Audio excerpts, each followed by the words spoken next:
Hello, Sinister Soup everybody. It's not Sinister Soup. Yeah, It's called we something were on else different now. wavelengths there. We're calling it an entirely. What was your wavelength? I was gonna say Sinister Soup is dead. Oh, that's little dark. Way to kick it back up A here. little dark. Yeah. So I guess if you were a fan who was excited that Sinister Soup was back, forget about it. You know, Forget open about casket funeral. We're moving on. Go Birds. Have a final Go look. Birds. Yeah, have a final look. Enjoy it. Go Birds. Yeah, go Birds. We're moving on here. Go Birds. Sinister Soup's deader than a doornail. It's dead. Yeah. All right, so we're creating this new show called Fermented Fiction now. That's what we're calling it.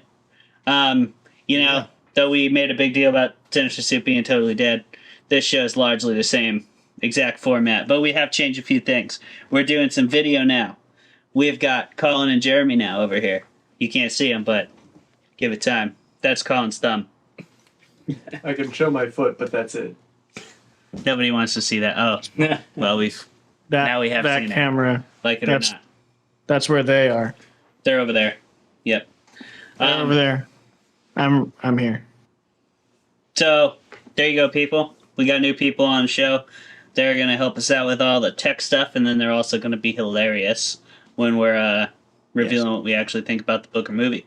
But yeah, long story short, Fermented Fiction is going to be largely the same show as Sinister Soup was. If you don't know what that show was, it's a show where we talk about genre fiction, either through the media form of books, movies, or TV shows, usually. Yes. We're open to branching out into other things, but that's pretty much what we do. Books, movies, TV shows, all in the genre fiction categories. So that's fantasy, sci-fi, horror. Yeah. And we're going to start the show with a little update, a little life update. Travis, what's been happening to you? I moved back home from Philly to Great Falls, Montana. I'm working at our alma mater, UProv, University of Providence in Great Falls, Montana, formerly the University of Great Falls. So if you're an alumni, welcome. I'm so happy you're here. If you're a current student, go away. I don't want you to see this in any capacity. But once you graduate, I'll shoot you the link. Yeah. Give you that Patreon link, that sweet, sweet Patreon link. Give you that Patreon link. You But while you are enrolled, please just do me a favor and don't. Just don't. That's what's best for everybody. We can all agree. It is. But you got married. I did. So Yes, I got married. To a woman that by all accounts is much smarter than me, but still made the crucial error to marry me. I got this ring and everything, so that's pretty neato. You tricked. You pulled the Loki. Tricky boy. That's me. Tricky. Yep. Tricky. That's what literally no one ever called me. So we're going to move on. That's kind of where we're at in life. We're restarting the podcast. We got new members of the podcast. It's going to be awesome. We're going to do books. That's Colin's thumb. We're going to do books. We're going to do movies. We're going to do shows. They're going to be in the genre fiction category. You can see my hands now. I want you guys to know, for 2 straight years, my hands, they was doing this. This isn't new. Is that what your hands were doing the whole time? Just praying? Just this. The entire time. I just do the whole podcast like this. Didn't even have your eyes open. Okay. Occasionally like this. Mm-hmm. No. When you're making, I'm a down hands. I'm a hands and lap guy. I wasn't waving them. All right. They're pretty still down there, just kicking it the whole time. Pretty still down here. You white knuckling or what? You know it. How hard you gripping, bro? Depends on how tough the argument is. Okay. Depends on if I have to defend, like something like the Avatar: The Last Airbender movie. Mm-hmm. And I have to say that it's good. I'm gripping hard. You got a racquetball down there? Mm-hmm. Yeah. Just why I oughta. Anyway. All right, good. Well, Forced enrollment. forced enrollment. All right, so first segment of the show, everybody. Forced enrollment. If you've never watched the show Sinister Soup, which nobody's ever watched it, this is also the first time you can watch us. That's the whole thing.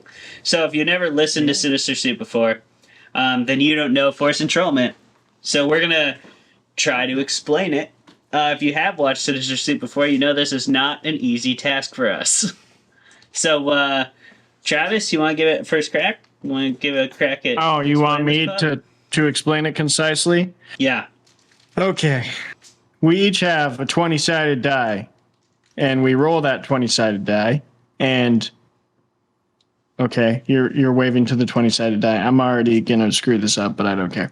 We roll that 20-sided die, and it determines who wins or loses. The winner gets to decide if they want to defend whatever book or movie we're talking about that week, and the loser doesn't get to decide that. So you want to win, because if you hate it, you can say, I don't want to, I don't want to defend this thing. If you like it, you can defend it. Basically. I don't think I did it very good justice, but I do love the prop. That's the video bonus. Yeah. I'm doing mine on a phone. Now he can't lie about his 20s anymore. Yeah, I'm never rolling another nat 20 again, I'll tell you that much. All right. Cool. I'll put it right here so everybody can see it. Boom. Oh, Collin. I'll click mine. Oh, he's going to hold it for me. That's very kind of you. Are we ready? Okay. D20. Roll. I got a 14. See it? Ha! Eat it. What's it say, Collin? Oh. That's a 15. It's a 15, bro. Yeah. we can't My see it. one- That's good. I'll show it to you. We'll get a dice cam when we get more funding. It's gonna The be 15 so good. looks like this. Yeah, wait till we're This is what- funded, bro. This is why you This is why you donate. subscribe. This is why you subscribe. Yeah, it's gonna be awesome. It's gonna be really epic. So yeah, I beat you there. 15. So Let's tell them what we're talking about. yeah, we'll tell them what we're talking about. So this week we're gonna do the Hitchhiker's Guide to the Galaxy by Douglas Adams. And if you don't know what that is already, you've been missing out a whole lot. Lived under a rock. Yeah, lived under a big old rock that isn't in space. Pretty popular. Pretty popular. Pretty big deal. So, basically, it's the story of Arthur Dent. He is taken somewhat forcefully from Earth right before Earth is blown into smithereens. And he then goes on an intergalactic space adventure with his, I guess, friend? Ford Prefect? We'll call him a friend. Yeah. Yeah. Yeah, he's a friend. He saved his life. It says he's a friend. Yeah. So he goes on an intergalactic adventure with Ford Prefect, who is a researcher for the acclaimed guide to intergalactic travel, The Hitchhiker's Guide to the Galaxy. And, hijinks occur. We'll get more into it as we go on. Yeah. All right, so. All right. Who's going? We are going to fire up a 10-minute timer. At the conclusion of 10 minutes, Collin and Jeremy will cut us off. And we have to stop talking, no matter what. And then we will do Beer of the Week, break things up. And then we'll come back and we'll tell you what we actually think. So just a reminder for the rules of the game. I rolled higher, which means I'm defending the Hitchhiker's Guide, whether I like it or not. Travis rolled lower. He's attacking it. We don't actually know how either of us really feels. Time ready? I forgot to say in my update, in case you don't edit out some of the random noises, that I do still live in campus housing, so that hasn't changed. Okay. That's almost a lack of an Adult. update, if anything. Yeah. PhD. So good. All right, Here we go. Jeremy, you can give us a countdown. All right. Prepare to disagree. In 3, 2, 1. Boom. All right. I'll start. The Hitchhiker's Guide is an absolute masterpiece. This is probably the book I've reread more than any other book on the face of the planet. or on the face of any other planet for that matter. Not only is Douglas Adams' prose absolutely a masterclass in how to be hilarious with every single word you write, but it's also extremely philosophical and intelligent once you get past like all the absolute nonsense words that make up like 2/4 of the book.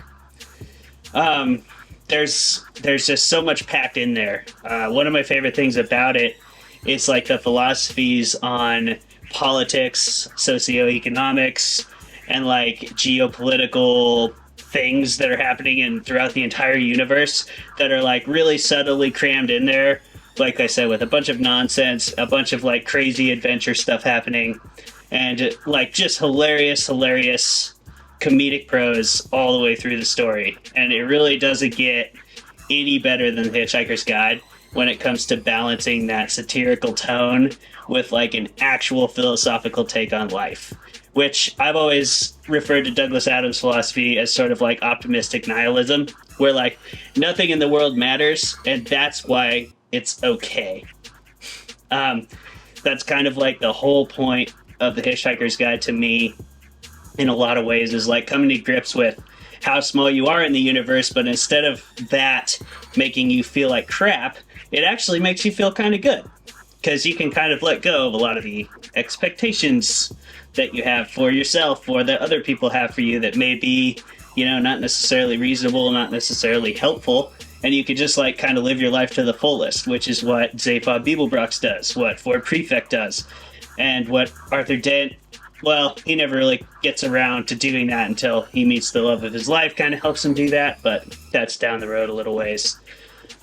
The point is, this book is hilarious. You're laughing the whole time, you know, unless you are a rock, you know, not just living underneath of one. And you're also learning a lot of things as you go along, and you don't even know it until you look back at the book later. Like, I see things in real life all the time where I'm like, oh, that's what he's talking about, you know? So that'll be my opening bit there. All right. Well, clear the throat.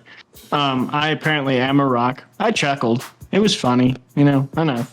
But in the biggest I'm a character reader. I love a well-developed character, and like one or two that you can just really sink your teeth into.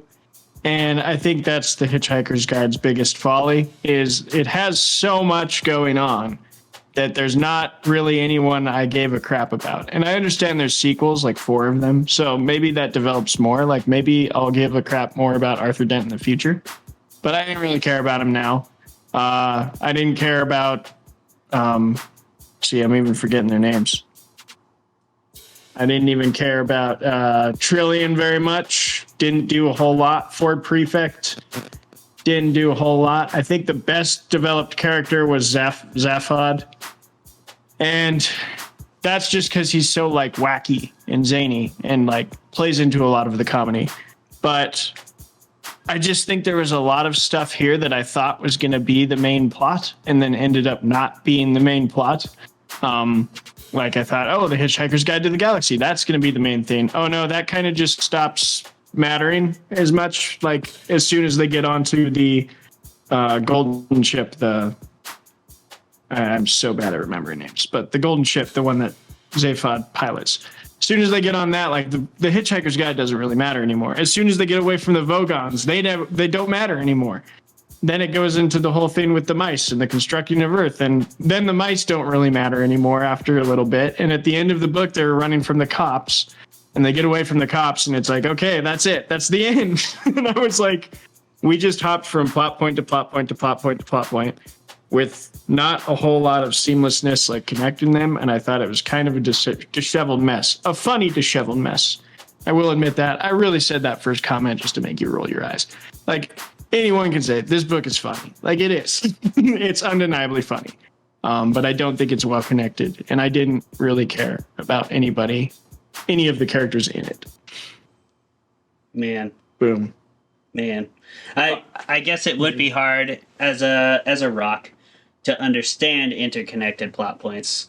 because they all come around to Earth being a giant supercomputer, and that is the whole point. Like, the whole point is that there is, like, no point, to pretty much anything any of these people are doing.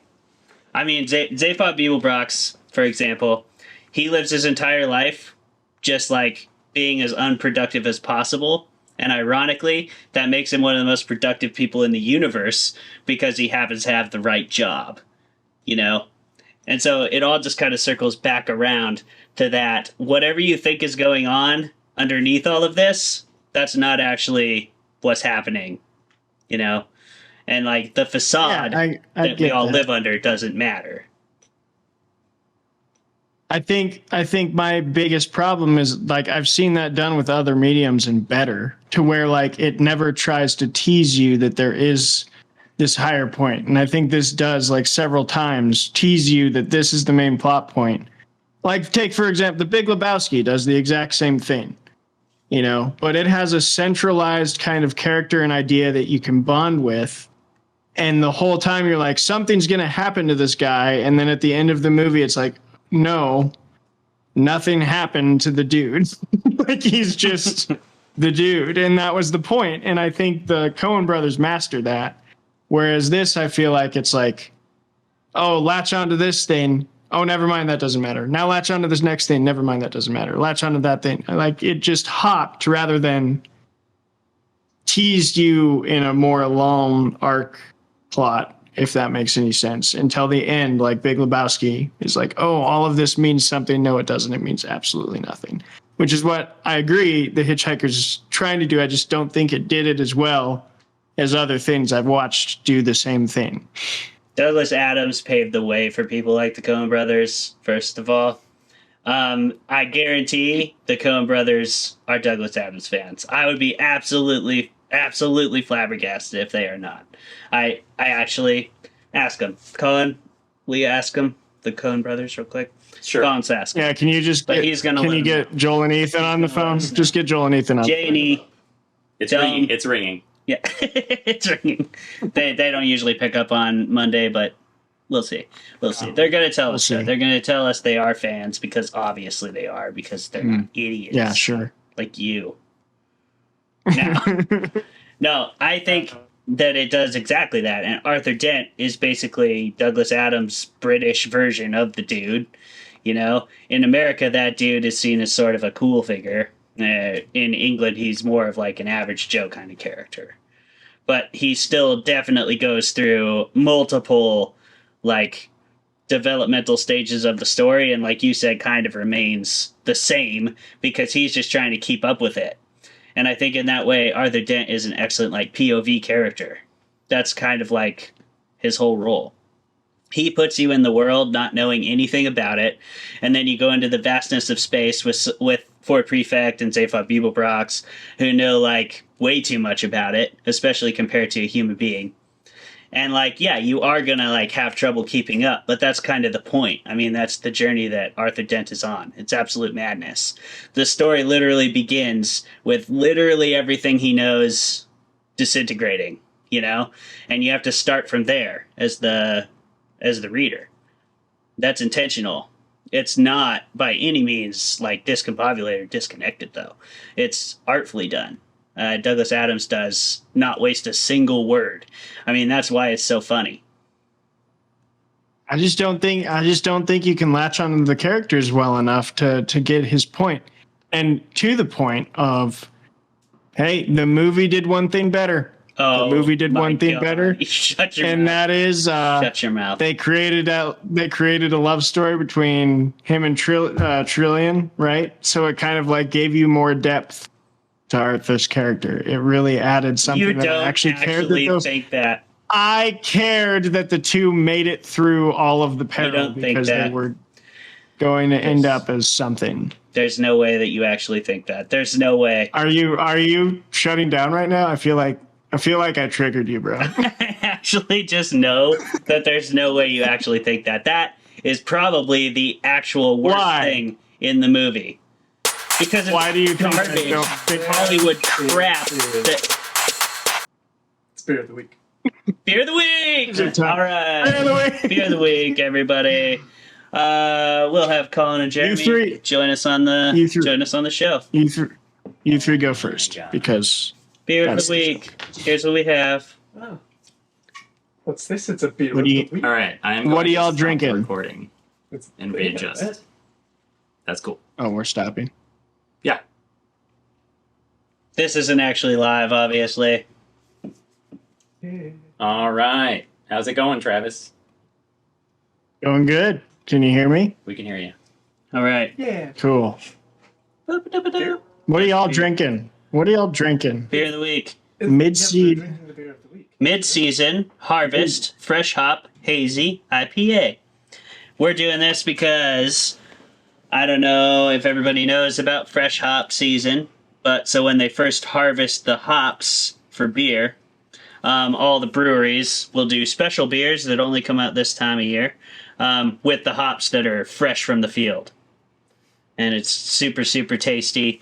They'll do some of the classic beers too, like, for example, Silver City has Tropic Haze.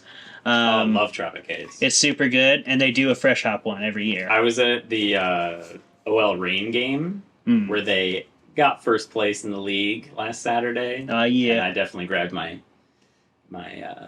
that exact beer. Nice. Space. I just had one the other day too. I get a lot of them, obviously.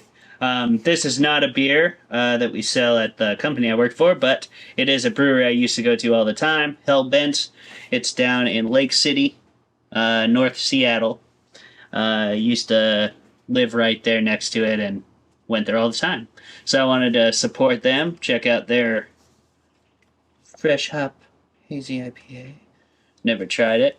I thought about going something space themed for today, obviously. Space Dust IPA. Yeah, It's a good one. but I wanted to do fresh hop because it's fresh hop season. So I just felt like that was the way to go. Yeah. So let's crack these puppies. Do we need to wait And for I. T-Pain over here? Oh, what are you doing, Yeah. T-Pain? What you got? Why do we call it Yeah, T-Pain? so, T-Money? I don't know. We're rolling. Oh, okay. So Wait, what? Well, are you going to pop your beer at the same time? Your name's T-Pain now. Well, yeah, Or you I'm don't trying If to you explain. want him to be T-Pain. I was trying to explain. Do you want to be T-Pain exactly. or T-Money? If it's T-Pain, we will auto-tune you.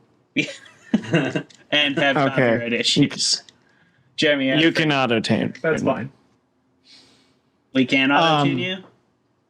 Sure, I don't care. He's T-Pain. Well, Let you're me in just tell y'all. Providence, So are you T-Pain, what are you Prov? drinking? Am I what? Maybe he's T-Prov if he's at Providence. Oh, you could be T-Pro, bro. T-Pro. Can I T-Pro. Such a pro. can I can I explain my end of the beer of the week now? Well, we're just trying to figure out what your name is so we can refer to you, but I guess if you're in a big My hurry. name is Travis. If you're in a big hurry. My name is Travis. Go ahead, My name is T-Pain. Travis. Go ahead. Trey Pro. Okay. Yeah, so I don't live near these people. I really don't. So I can't have these fancy beers. I also don't know anything about beer whatsoever. So the rule for the show now is that whatever you tell me to drink each week, I will. I'm so excited for this. So- I told you so many things. Yeah. It's gonna be great. Yeah. The first time we are just going classic, which they were very nice to me this time because I love this. I don't know. I don't know if you've heard of this beer. It won an award. Okay. One time. No. I mean, they put a ribbon on it. It won a blue ribbon. Yeah. Do you know the Yeah, year it won that blue ribbon? Ooh, No. This guy. I don't know the year. I don't know the year. Well, I will tell you, fun fact, one of my favorite bars in Philadelphia, the entire bar is Pabst Blue Ribbon themed. The entire bar is just decked out in all PBR stuff. That's a bold It's called move. Bob and Barbara's. It's great. All right. Let's do this. Hey. Oh, Crack them. Three, two, Let's one. do it. ASMR. Then we got to get the pour. Yeah, pour that. In the... Dude, oh, that's. What a pour. Holy moly. Ooh, wow. That is. It was just for the sound. There's a It was for difference. the sound. I am feeling things about that. It's good. There's a difference between a lot of head and good head. And we have found it. We have found it. I also just fully missed the glass. Nice, dude. But, No blue ribbon for you. no, I'm not an award-winning beer. Absolutely not. Pabst Blue Ribbon won America's Best at the World's Columbian Exposition in Chicago in 1893. Heyo. Yeah. That was a minute ago. Yeah. Yeah. Go Paps. Good job. Just Go Hellbent for making this beer here. Let's see how it tastes, everybody. Yes. What do we think? tastes like Pabst Blue Ribbon. Mm. Okay. Very grainy. Yeah, give us the full flavor profile there, Exactly bud. how blue it tastes. pH of 7. Like I'm chewing on barley, and also gargling sugar water. Okay. All right. This one is pretty interesting. Yeah, there's That's like a fun. brightness to it, but then it's also Very kind of like citrusy. chocolatey. It's very sweet for an IPA. Yeah, Pretty sweet. Mm-hmm. you do get that. I wonder what the citrus in it is. It doesn't taste like oranges. Not necessarily Lemons. orange. There is kind of a grapefruit vibe going on. Mm-hmm. I was thinking passion fruit or something. Yeah. It's one of those like tropical citrusy. I guess all citrus is tropical, but you know, one of the not one of the like trifecta. It's not orange, lemon, lime. Nah. It doesn't say. Sometimes they say the yeast strain that they use, which can give it more of a tropical, citrusy flavor. Right.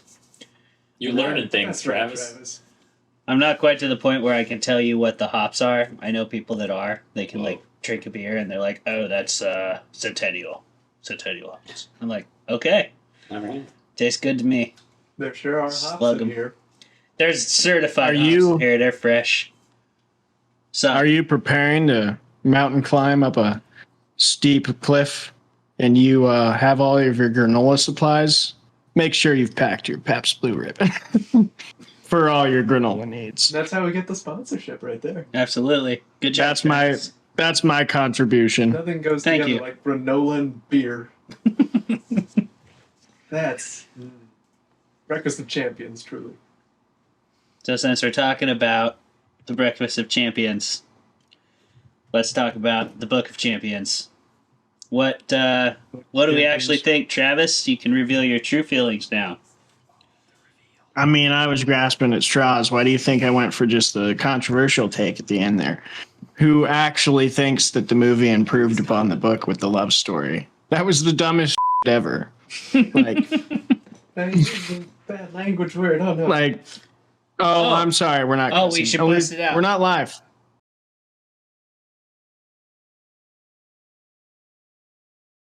Now maybe we'll do the actual show. Yeah.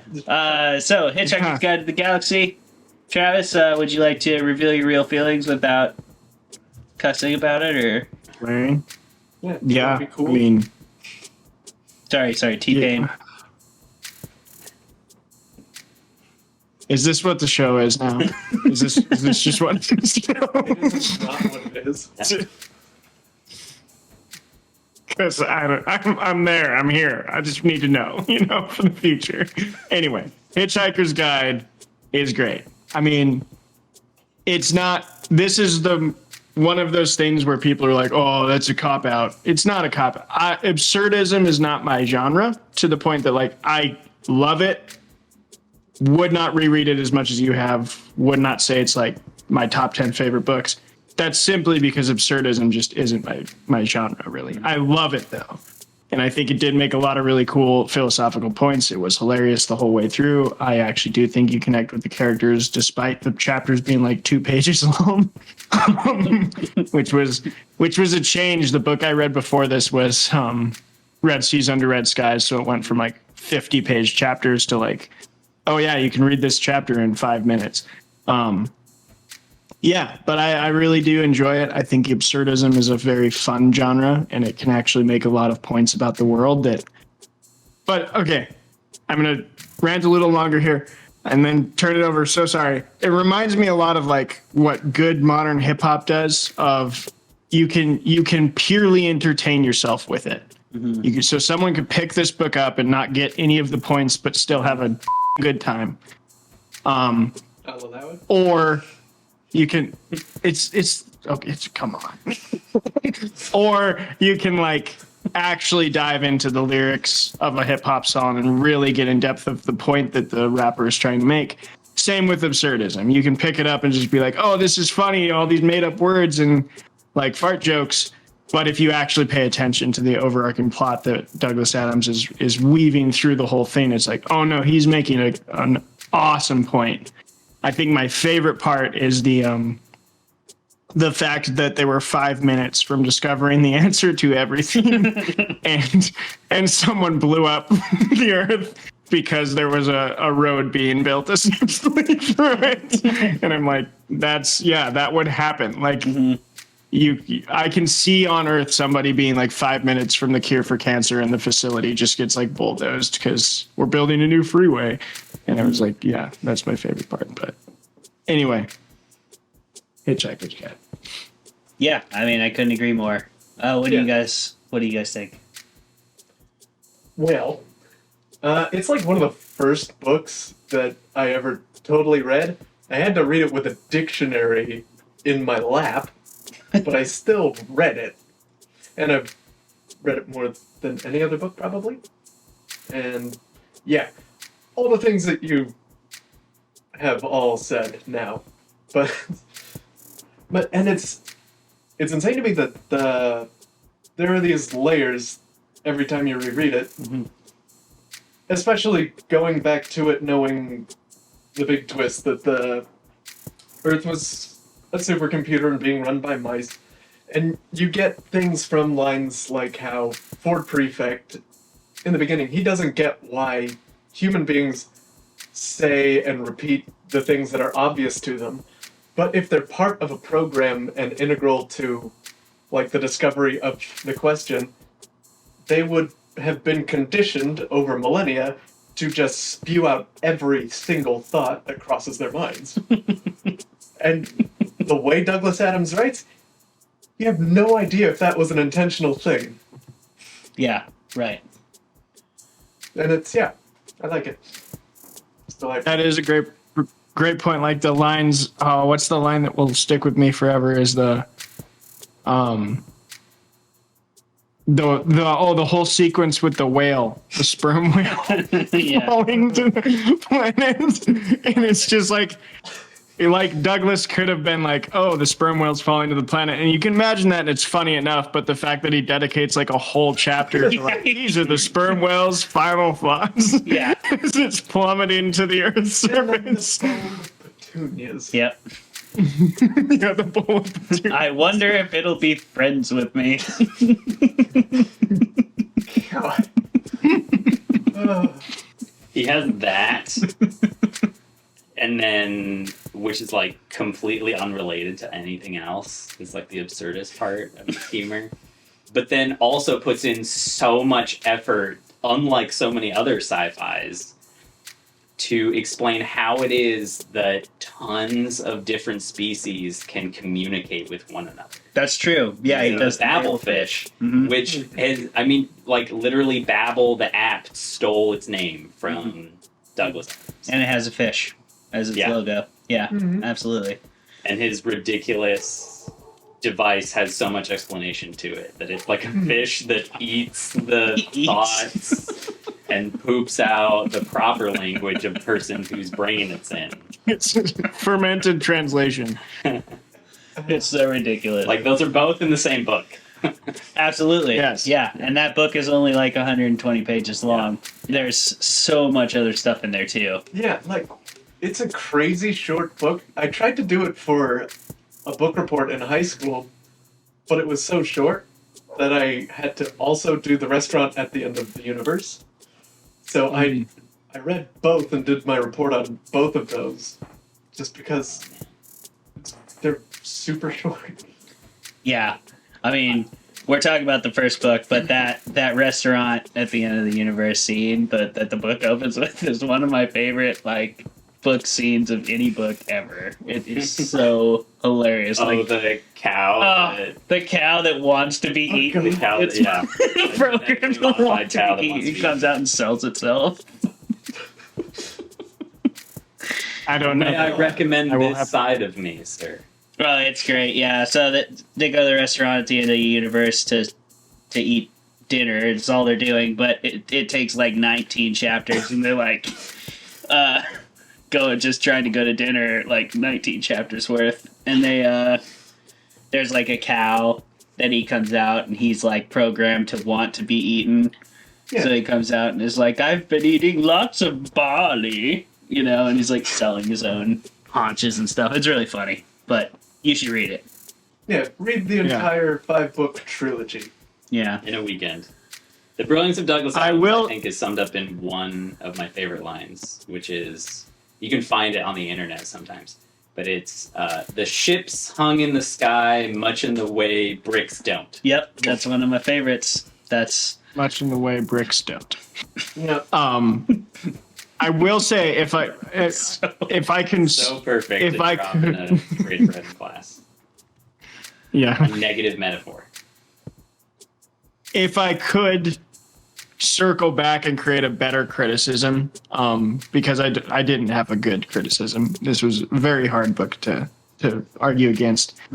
It would be that like this isn't even really a criticism as much it is again a preference thing. I think I like Terry Pratchett's form of absurdism more, but that's just because Douglas Adams to me, his like balance of humor and then profoundness, the profoundness that he delivers is never like super serious, like gut punchy profoundness. It's like big concept profoundness where you're like philosophically diving into these things, but the world remains silly. Whereas I like Pratchett more because Pratchett goes from silly to like pretty macabre and like kind of melancholic at times. And I like that more, that balance of tones more. Whereas Adams, I don't think ever really leaves silly. He gets philosophical into the silly, but he never leaves it. And that would be my main, like, the reason I'll read Pratchett more than I will Adams. And I think the silliness and like the hectic, manic nature of the universe that he's created does kind of help with the big philosophical points and everything, and how Arthur essentially ends up meeting God 2 or 3 different times, depending on how you count it. And then, we don't really know either. Just try to be happy or whatever. yeah. No, and I think it works too because like you compare Pratchett now, like Adams is centering his story in a world that has evolved past like the petty squabbles and is kind of just bored now, where like they create petty squabbles because they're just bored.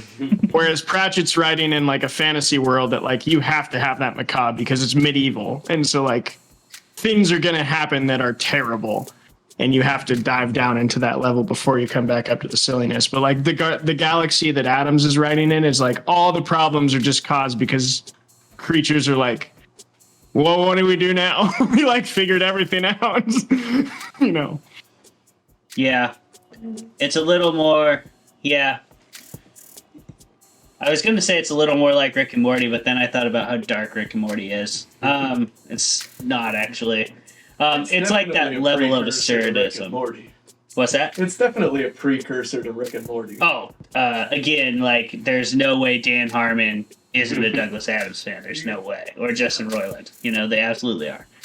And if they're not, they are influenced. This book was written in the 70s.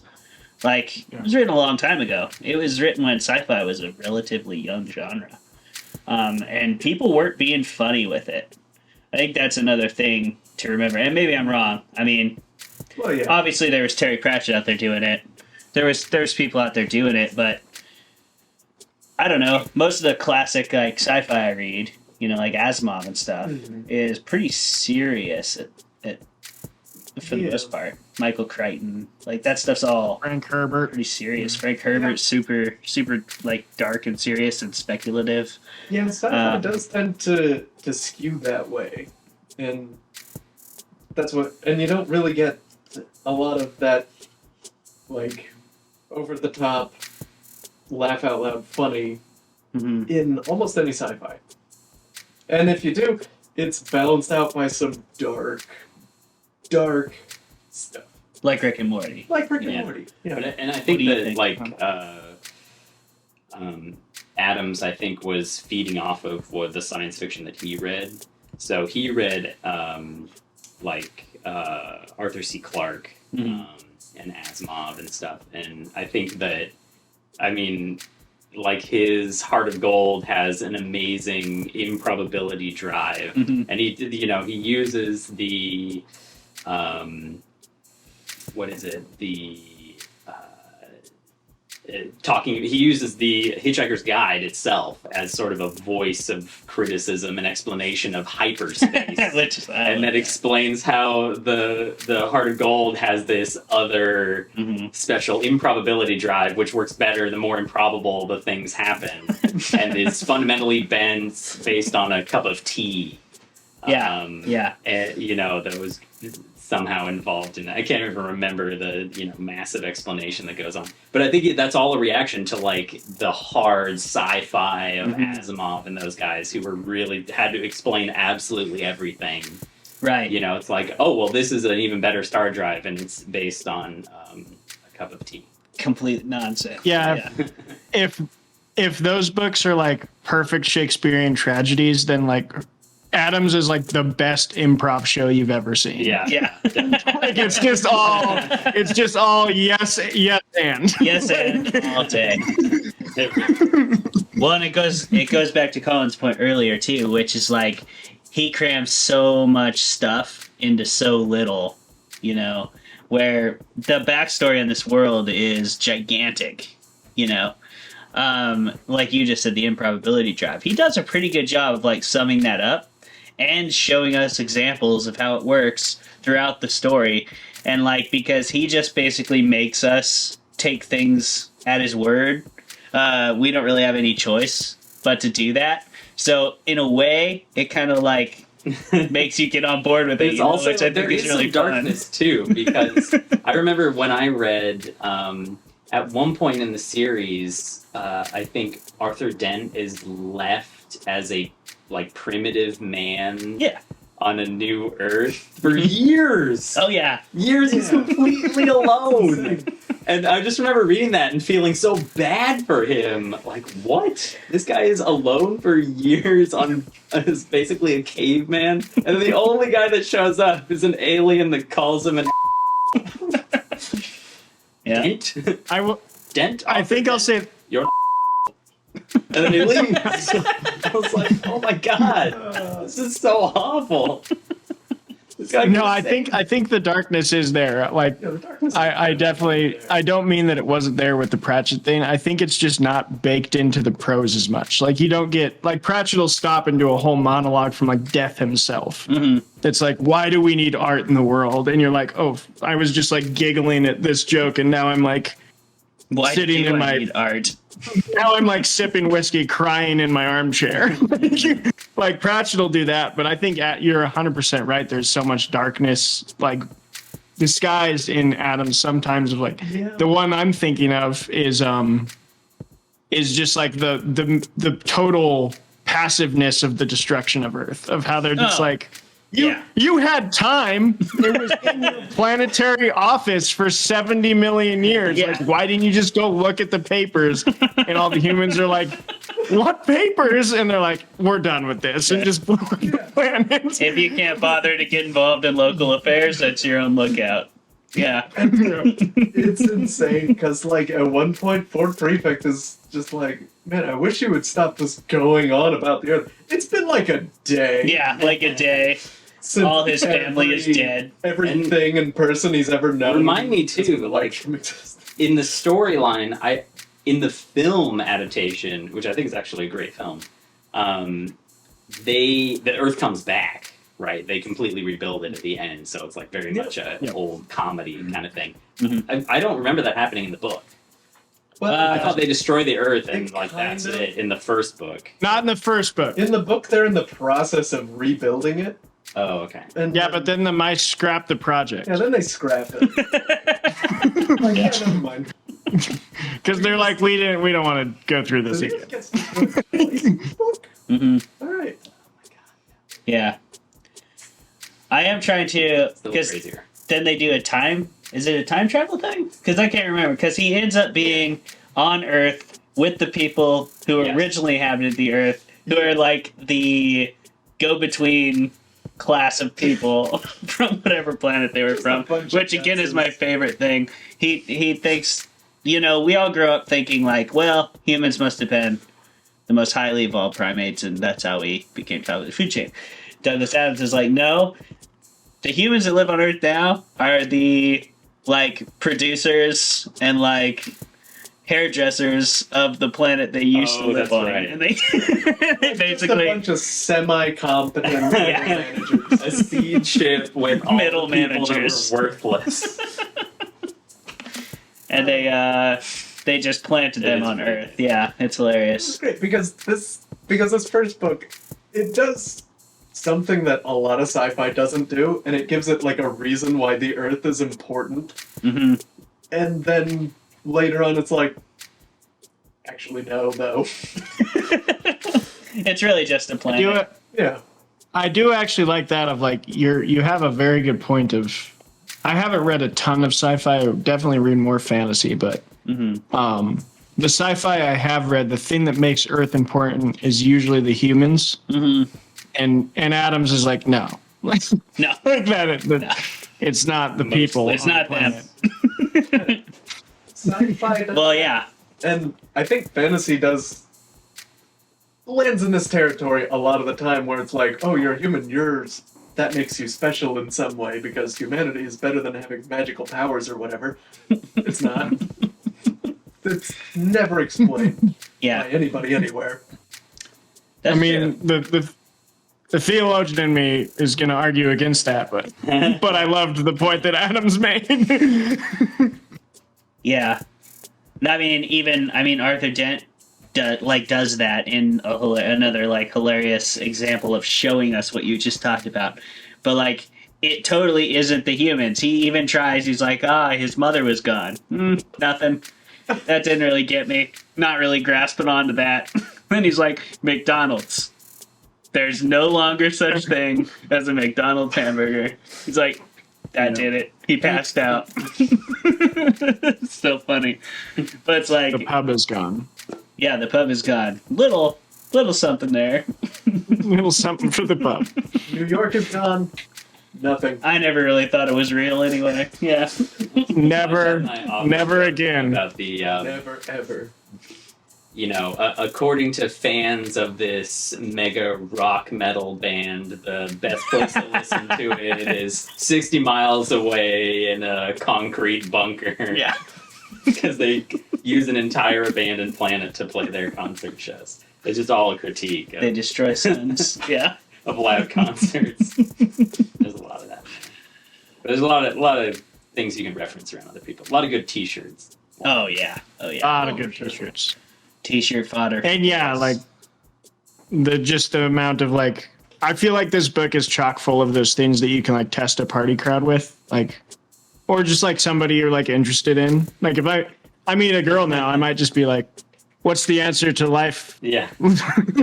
existence, and everything? That's, They say 42. I'll be like, you're I don't cool. know. Like, Then again, we can I am like 100% sure my wife hasn't read this book. Should ask the question first, bro. Minute now. 42. Hindsight's 2020. Yeah. What else do you guys want to say about the Hitchhiker's Guide?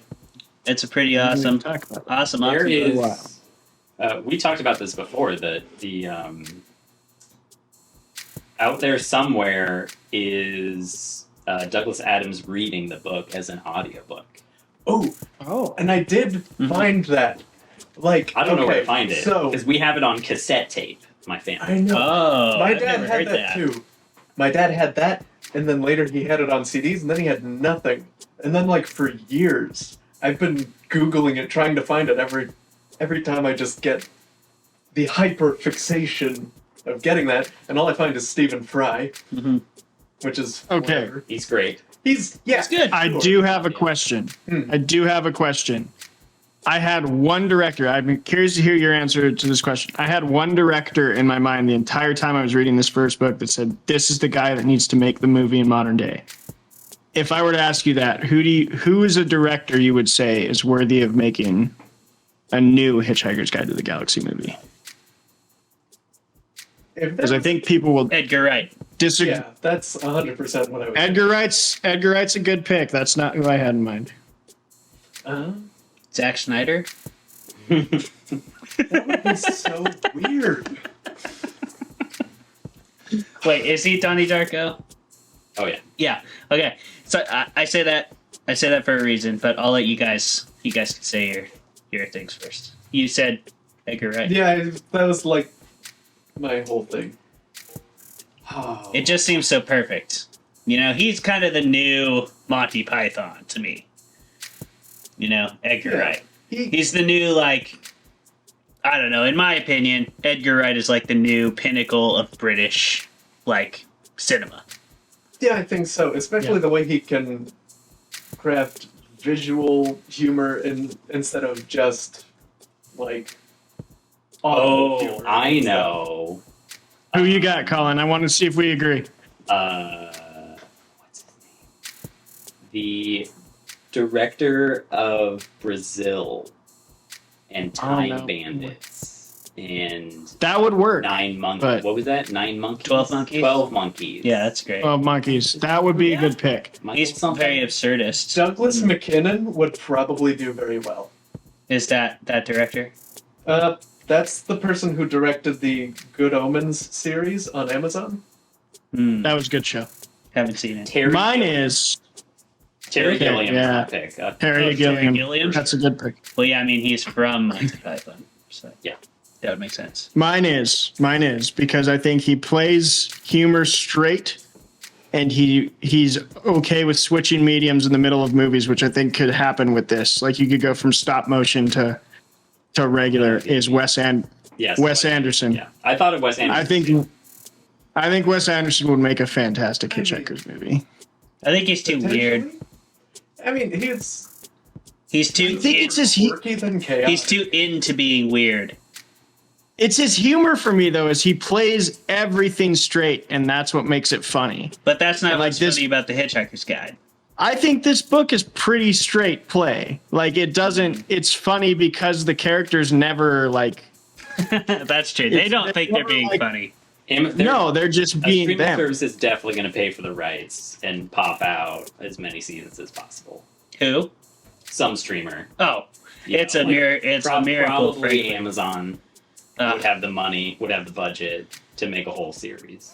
The only like streaming service I would trust with it is HBO at this point. But Amazon's done good with comedy. They have been terrible with drama. I wouldn't But know. they've I been haven't watched much with their comedy. What have they done? Fleabag was fantastic. The League of Their Own TV shows pretty dang good. Okay, The Boys is okay. The Rings of Power is pretty good. is it? I don't mind it. But that's not at all like It's not saying. The The funny only one thing they that's did- popping out that I've seen is Harley Quinn, but it's The closest That's on thing in HBO. types of humor that I've seen recently is The Good Place. The Good Place. Yeah, I've Yeah. heard a lot Place about The Good Place. is Heard it's so funny. good. That's Jeremy heavy Bearimy. philosophy, Jeremy still Bearimy. funny, lots of satire. I've heard so many good things about it, meaning to watch it. Yeah, plan to. Yeah, if you We like all comedies get a based jump on it. around moral philosophy Yeah. of all things, then yeah. Very much so. I think they're going to have a hard time, no matter who the director is, doing the Hitchhiker's Guide ever. See, Because the It's- funniest thing about the Hitchhiker's Guide, by far, is the narrator. Yeah. And it's really hard to do that well in a movie.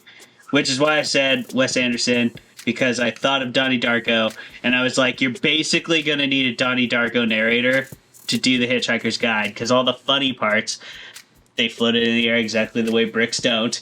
There's a million lines like that, and they're all from the narrator. See- The characters, like you said, I agree with you, and I actually didn't think that until you said it, but it is actually straight play, for sure. Like, most of the characters are not saying, the things they're saying aren't that funny to them. It's very rare that Ford Prefect is actually telling a joke. He doesn't actually almost ever tell a joke. Neither does Zaphod. You know, not on purpose. Zaphod is a joke, but, like, he doesn't know that. And, like, I remembered the line, exactly what you're thinking about. The best line to me in the whole book that made me laugh out loud was, it looked like it was made from the rib cage of a stegosaurus. And then the narrator's like, it was made from the rib cage of a stegosaurus. The narrator says it looked like that. And then the guy who's like walking with Arthur is just like, it's made from the rib cage of a stegosaurus. see, and I don't know how you replicate that. Jeremy has something to say. Exactly how you replicate that. Has anybody seen the Netflix adaptation of the series of Unfortunate Events? Yes. Hated it. You hated it. When you do the narrator that way, I don't think it was great. I don't think Neil Patrick Harris was a good choice for Count Olaf. Too much. No. Too much, and at the same time, not enough. Especially having seen the version with Jim Carrey, where he kind of just enough. crushed it with no explanation. Yeah. But I think the series format works better for this and most things that for most book adaptations. But the way they handled the narrator specifically, I think is the best way to go with something like this, where the narrator is a fundamental part of how the story is told. Where they actually like pan to him every once in a while and like show him. That was good. Who would he be then? Oh. Stephen Fry. A mouse? Could be Stephen Fry. I could take Martin Freeman. I mean, he Stephen did all. Fry is- Stephen Fry only did one. Yeah. Stephen Technically, Freeman's one, and Martin Freeman has more yeah. clout in the series. Oh, Martin Freeman narrated the other ones? He narrated. Yeah. He narrated all 5. Yeah. But Oh, I Fry love only did the I love first. but really, the definitive version of any of them is Douglas Adams. I mean, And I will send everybody the thing because I finally found it. Oh, I would love to it listen for to that. Free. That's amazing. You know who would be a great narrator for the film version? Tim Curry. Yeah. Oh, yeah. For sure. Well, I was thinking In his you really clue, need get someone. The audiobook, you gotta listen to it because he has a pretty thick accent, even by English standards. Like Stephen Fry. No. Martin Freeman. Douglas Adams. Oh, Douglas Adams. Yeah. Oh, So yeah. like he doesn't say Ursa Minor Beta. He Beta. says Ursa Minor Beta. Beater. Beater. Yeah, Yeah. R on it. That imaginary Like it's R, super yeah. Central England accent. Yeah. Midlands, it's called. That's funny. So I don't know. Someone's got to capture that. And if you know? ever heard him talk about anything, I think it was a live show he was doing where he said, like, I can't do any other accent. I can do a posh British accent, or I can do a posh British accent but loud, or a Yeah, posh British he- accent but gruff. Douglas Adams got his start in radio, which once you Yeah. know that and you read the book, it's like, oh, Yeah, you that's can why he's hear so it. good at the short form, and that's it Yeah, makes you a gotta lot of sense. start- And he originally wrote it. I'm pretty sure he originally wrote be the a radio Hitchhiker's play. Guide as a radio drama comedy. Which ironically And then translates expanded it terrible to to that. At least in my opinion. The one Yeah, that they there is- did on it is out there. You can Audible see isn't Yeah. my favorite at all. Yeah. But again, I think that's the same issue. The thing I don't like about radio dramas is you have so many characters going on, Yeah. and then you also have a narrator. It makes it What's weird. the Will Ferrell movie where? Oh, Stranger Than Fiction. Stranger Than Fiction. That's what I would want to see. It's a great in movie. that, right? Because like she's narrating, and then Will Ferrell is like, "What? What? I do what?" You know, like that drama between this. What's going on? That is exactly what I would want to see. Yeah, that would be in an another way to adaptation, take it, where you know? where you A just weird, funny demolish the fourth fourth wall wall. break. Yeah. You know, There's between a and short- you need a there's really a- charismatic like narrator who interjects and is even, you know, conflicted It's like, There's a short by the characters. right. There's a short film on YouTube that for all the listeners, viewers, whatever, and you three have to watch. I think I've shown you it, Clay. It's called The Gunman. it was exactly like that. It's like a gunman in an old Western wanders into this old saloon, and there's a narrator like saying the lone gunman walked into the, but everyone's like aware that the guy is talking, and they're all like, we just don't do what he tells us to do. Like, you should check that out. That's exactly the kind of thing that would play. We'll workshop it. We'll write the script. Yeah. We'll just write it. Hollywood can make it happen. We're the directors. Yeah. Absolutely. South Park did the same thing with in a lot of places, but with the Christmas special specifically, they're cognizant of the narrator, and Stan's like, what? No, I want to go to bed. And he's like, well, you went to the mountain. And then he pops in the mountain and he's there. It's like, too bad. It's funny. But you would have to be the narrator has to be a character of their own if you were going to make it a movie. The narrator is the most important character in the book to me. And I think that is I still think it's hard to do well. We've listed all these examples of times it's been done well, but really that's like 5 examples. And I guarantee we could find a bunch that are not well done. Well, any movie that starts with "My name is Travis Vermulm," right, and this is my story. Yeah, like that's the worst beginning of anything. Well, and honestly, like Donnie Darko's a good movie, but that style of narration is like so overdone at this point.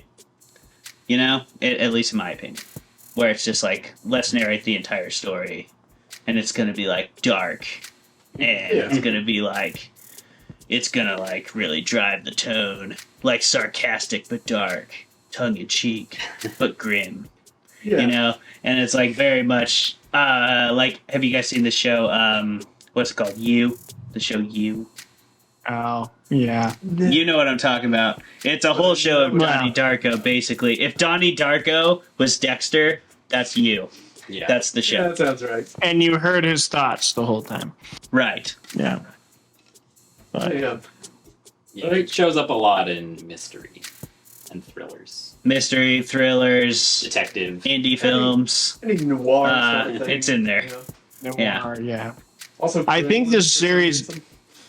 Gremlins for some reason. Oh my god. Dude, the guy that opens and closes Gremlins makes absolutely no sense. Like, he wasn't even in the story. But we'll talk about Gremlins. That's our Christmas special. Gremlins is our Christmas special. I'm saying it right now. I'm throwing it out there. Christmas special. I do think this series solidified for me that no one does absurdism better than the British. Like Pratchett and Adams. No. I have noticed in British science fiction, there's 2 kinds that we don't have in the U.S. Publishers don't do it. One is absurdism sci-fi, which is obviously Douglas Adams. And the other one is I keep getting these recommendations for books that people don't tell me beforehand, and it's when I read them that I finally see that they're like super long form, heady, British sci-fi, hard sci-fi pieces. So, what's the one that was made a Netflix adaptation about people putting the being able to copy your consciousness, and it's on a slide that goes. What is that? Altered Carbon. Altered Carbon is one. If you read that book, that's like that. It's like super long-winded. It goes on and on. And then I was reading another one recently. Same thing. Like I think there's a huge following in Britain for like long 1,000-page tome sci-fis, bunch characters. I think the stuff. Everything. It's basically Game of Thrones, but it's sci-fi. The stuff that gets published the most in America, it seems to me, is just fantasy with a futuristic code on it. Like I love the Leviathan Wakes, the Expanse series, but it's like, I don't know, it reads more like fantasy to me. Oh, here's some zombies, and here's this, Marines, and here's ancient technology. All that fun stuff. Well, I mean, you could argue that Dune is basically that too. There's a little bit of science in Dune. A little bit, but not a whole lot. But it's more. I mean, at the end of the day, it's more focused on the politics for sure. It's about the politics. It's about giant sandworms. It's about being in the desert. And then he didn't even bother giving the people of Arrakis their own word for jihad. He just said jihad. Let's do Just it. said jihad. Let's ride. Let's do a jihad. Don't worry about it. The people on Arrakis It's fine. are doing a jihad, and that's fine. Yep. So yeah, I mean, a lot of the big sci-fis are definitely just fantasy and space. But you know, like George Martin famously said, the story is a story. The genre is just the furniture. You know, so I think you can pretty much put all the stories. Actually, I think he said there's only one story. It's the human heart at war with itself. The genre is just furniture. I think what he said was, Stephen King, how do you write so much all the time? He did say that. He would say that. He did say that. He said that on a live panel. I've seen that video. And then Stephen King's answer was, I write 6 good pages a day. There you go. Every single day. Right so fast. That'll do it. My GRR. That's your GRRM. Yeah, Your germ. How do you write so fast? That's my germ. That's my germ. All right, well, we've tortured you good folks of the internet long enough. Thank you very much for tuning in to Fermented Fiction. This is what the show is now. Welcome to Jeremy and to Collin.